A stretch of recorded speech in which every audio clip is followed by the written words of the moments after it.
दोस्तों, क्या आपको पता है कि मिस्र के लोग कैसे अपना जीवन व्यतीत करते थे? तो चलिए आज हम आपको इसकी सारी जानकारी देते हैं।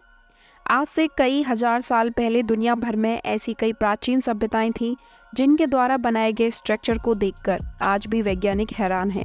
ऐसी ही एक प्राचीन सभ्यता थी इजिप्ट, जिसमें 4000 साल बीसी यानी आज से करीब 6000 साल पहले ऐसे पिरामिडों का निर्माण किया गया जो आज भी वैज्ञानिकों के लिए अनसुलझी पहेली है। क्या आप जानते हैं कि ये पिरामिड सही मायने में इजिप्ट के राजाओं की कब्र थी? क्योंकि इजिप्ट के हर एक पिरामिड को उस समय इसलिए बनाया जाता था ताकि राजा के मरने के बाद उसकी मम्मी बनाकर इन पिरामिड में रखा जा सके, और जितना बड़ा पिरामिड होगा उतना ही राजा अमीर और ताकतवर रहा होगा। पर क्या आपने कभी सोचा है कि जिन इजिप्ट के राजाओं के मरने के बाद भी पिरामिड में उनकी मम्मी के साथ सोने चांदी के बर्तन और खाने पीने की चीज़ें रखी जाती थी, उन राजाओं की ज़िंदगी कैसी रही होगी? आखिर इजिप्ट कैसे अमीर और ताकतवर सभ्यता की राजा रानी अपनी ज़िंदगी कैसे जीते होंगे? तो पहले हम आपको बता दें कि मिस्र यानी आज के इजिप्ट के राजाओं को उस समय फ़राओ कहा जाता था। इन राजाओं के बारे में हमारी ज़्यादातर नॉलेज उनकी मौत के बाद शरीर को रखने के लिए बनाई गई पिरामिड पर बनाई गई पेंटिंग ही है, जिसमें मिस्र के राजाओं की शाही दिनचर्या की तस्वीरें बनी हुई हैं, जिनको देखते हुए कहा जा सकता है कि मिस्र के राजा ज़्यादातर लोगों के बीच घिरे हुए होते थे, जिसमें मिस्र की कड़ी गर्मी से बचाने के लिए लगातार नौकर उनके लिए पंखा किया करते थे। इसके अलावा पिरामिड में इन राजाओं की मम्मी के साथ सोने चांदी के बर्तन रखे होने के कारण आपको लगता होगा कि हमेशा उनकी ज़िंदगी ऐसी ही शाही शानो शौकत से भरी होगी। पर आपको बता दें कि कई इतिहासकारों की रिसर्च में ये सामने आया कि मिस्र के राजा रानियों की ज़िंदगी एक आम आदमी से भी कहीं ज़्यादा व्यस्त रहती थी, और वो अपना ज़्यादातर समय राज्य की सुरक्षा व्यवस्था सुधारने में लगे रहते थे। राज्य में यात्रा करके निर्माण कार्य देखना, राज्य की न्याय प्रणाली को सही तरीके से चलाना, बस इन्हीं सब में मिस्र के राजाओं का ज़्यादातर समय चला जाता था। 4000 बीसी के दौरान इजिप्ट अपनी धन धान्य और ताकत के चरम पर था। इसी दौरान मिस्र में बड़े बड़े गीज़ा के पिरामिड का निर्माण हुआ था। क्योंकि राज्य काफ़ी अमीर था, इसीलिए राजाओं के पास भी पैसा खर्च करने के लिए कोई कमी नहीं थी। उनके राज्य के खजाने सोने चांदी से भरे थे।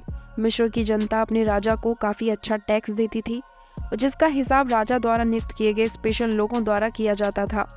ये हिसाब ज़्यादातर किसानों की ज़मीन और उनके परिवारों के सदस्यों को देखते हुए किया जाता था। मिस्र के राजा काफ़ी धार्मिक प्रवृत्ति के होते थे। इसका कारण ये भी था कि ये राजा अपने आप को खुद भी भगवान बताते थे और देवी देवताओं को अपना परिवार से मानते थे। मिस्र के राजा रानी लगभग हर समय राज्य के बड़े अधिकारियों और परिवारों के सदस्यों और नौकरों से घिरे रहते थे। राज्य के बड़े अधिकारी भी ज़्यादातर राजा के परिवार से ही हुआ करते थे, ताकि राज्य की ताकत शाही परिवार के हाथों में ही रहे। आपको जानकर हैरानी होगी कि इजिप्ट के राजाओं को नहलाने और यहाँ तक कि उन्हें कपड़े पहनाने के लिए भी नौकर नियुक्त किए जाते थे, और नौकर किसी भी जेंडर के हो सकते थे, पर ज़्यादातर राजा महिला नौकरानी को ही अपने स्नान और कपड़े पहनाने के लिए काम के लिए चुनते थे। राजा के हर दिन के कपड़ों को भी शाही टेलर द्वारा चुना जाता था। इसे आप एक तरह का स्टाइलिस्ट भी मान सकते हैं, जिसका काम केवल ये होता था कि वो मिस्र के राजा के लिए सबसे अच्छे और साफ कपड़ों को चुने जो राजा की ताकत और उसके रुतबे को दिखा सके। लेकिन मिस्र के राजाओं के पहनावे में एक खास चीज़ हमेशा रहती थी, वो थी उनके सिर पर एक विग, जो राजा के लिए खास तौर पर बनाई जाती थी। इस बैग को सर पर रखने के बाद ही राजा अपना ताज पहना करता था। राजा की विग तो कई बार सोने चांदी के तारों से भी बनाई जाती थी। इस विग को राजा की शाही ताकत की निशानी भी माना जाता था। इसीलिए पूरे राज्य में विग पहनने के लिए ऐसे कड़े कानून बने थे, जिसमें सब लोगों को उनकी ताकत और शाही परिवार में पोजीशन के अनुसार ही विग पहनने की इजाज़त थी। यहाँ तक कि नौकरों को तो विग पहनने की इजाज़त भी नहीं थी। पर मेरी मानो तो ये अच्छा ही है, क्योंकि इजिप्ट जैसे गर्म जगह पर बालों की एक और विग पहनना काफ़ी मुश्किल होता था, और शायद इतनी गर्मी में इस विग के कारण राजा हमेशा पसीने से तरबतर होते रहे होंगे। शायद इसीलिए राजाओं की हर एक पेंटिंग में हमें उनके चारों ओर कई नौकर उनको पंखा करते हुए देखने को मिलते हैं। पर सबसे हैरान करने वाली बात तो ये है कि ये विग केवल सिर पर ही नहीं लगाई जाती थी, बल्कि शाही परिवार के कई लोग और राजा तक भी अपनी दाढ़ी में भी एक खास तरह की विग पहनते थे, जिससे उनकी दाढ़ी और ज़्यादा लंबी दिखे। ये भी उनकी ताकत की एक निशानी हुआ करती थी। इजिप्ट के राजाओं की सवारी शाही कुर्सी जैसी हुआ करती थी, जिसे उस समय शेडो चेयर कहा जाता था, जिसे 4 लोग उठाते थे और ज़्यादातर राजा के अंगरक्षक ही होते थे। और क्योंकि ये बस एक कुर्सी है, इसीलिए इसमें राजा को काफ़ी गर्मी भी लगती थी। इसीलिए राजा के साथ हमेशा 2 से 3 ऐसे सेवक चला करते थे, जो राजा को पंखा करके उन्हें यात्रा के दौरान इजिप्ट की कड़ी गर्मी से बचाते थे। लेकिन कई बार जब राजा अपनी सेडान सवारी पर लंबी दूरी तय करता था, तब वो अपने राज्य से एक छोटी सी सेना को लेकर जाता था, जिसमें खाना बनाने वाले से लेकर राजा को कपड़ा पहनाने वाले तक सब मौजूद थे। यहाँ तक कि कई बार इस तरह की यात्राओं में राजा की कुछ सबसे महत्वपूर्ण रानियों को भी साथ ले जाया करते थे। पर यहाँ पर मैं कुछ रानियाँ इसलिए कह रही हूँ क्योंकि उस समय मिस्र के राजाओं की कई 100 रानियाँ हो सकती थी। कई इतिहासकार का तो ये भी कहना है कि रानियों का नंबर कई अलग अलग राजाओं के मुताबिक हुआ करता था। इस रानियों की संख्या भी राजाओं की एक शान शौकत का प्रतीक हुआ करती थी, जिसमें कई 100 से लेकर 1000 रानियां भी मौजूद हो सकती थी। इसमें सबसे पहले रानी को राजा की महारानी का दर्जा दिया जाता था, जो ज़्यादातर किसी ताकतवर राज्य की राजकुमारी हुआ करती थी। इसके बाद भी सभी रानियों को ज़्यादातर इतना सम्मान नहीं मिलता था और उनके लिए राजा के महल से अलग एक दूसरा महल तैयार किया जाता था, जिसमें राजा की सभी रानियां और साथ में कई गुलाम महिलाएं भी रहती थी।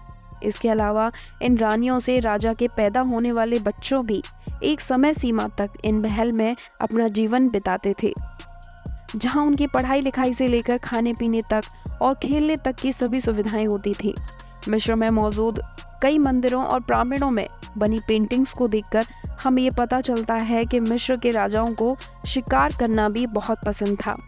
पर यूनानी इतिहासकार ओडोर्स के अनुसार ये शिकार ज़्यादातर शाही परिवार के लिए एक रस्म की तरह था, क्योंकि उस समय इजिप्ट में भोजन की कोई कमी तो थी नहीं, लेकिन फिर भी राजा को समय समय पर शिकार करना पड़ता था। और ये ज़रूरी नहीं है कि राजा खुद ही शिकार करे। कई बार राजा के सिपाही भी बड़े बड़े जानवरों को पकड़कर उन्हें राजा के सामने बेहोश या फिर जिंदा रख देते थे, जिसके बाद राजा केवल उन्हें मारता था। शायद आपने कई बार इजिप्ट के राजाओं के बारे में सोचा होगा कि इतनी ताकत के कारण ये अपना जीवन काफ़ी आराम से जीते होंगे। पर इतिहासकारों की कहानी काफ़ी अलग है, क्योंकि उनके मुताबिक इनके जीवन में धन की तो कोई कमी थी ही नहीं। ये समय अपने को खुद से अपने तरीके से नहीं जी पाते थे। इनकी धार्मिक, कानूनी और इजिप्ट में अलग अलग स्थानों की यात्राएं जैसे कल मीटिंग हुआ करती थी, जो उनके पूरे दिन में शेड्यूल पर चलती थी, जिन्हें लगातार टालना उनके खुद के हाथों में नहीं था, क्योंकि इस यात्रा के दौरान राज्य के कई ताकतवर अधिकारी भी उनके साथ हुआ करते थे। ऐसे ताकतवर अधिकारी जिनकी राज्य पर काफ़ी ज़्यादा पकड़ हुआ करती थी। ऐसे में अगर राजा अपनी किसी मीटिंग से पीछे हटता तो इससे राज्य के लोगों और उन ताकतवर अधिकारी तक ये मैसेज जाता था, राजा अपने कार्य को लेकर कम गंभीर नहीं है, और इस तरह की धारणा ज़्यादा प्रबल हो तो राजा के खिलाफ विद्रोह हो सकता है, तो राजा कभी नहीं चाहेगा।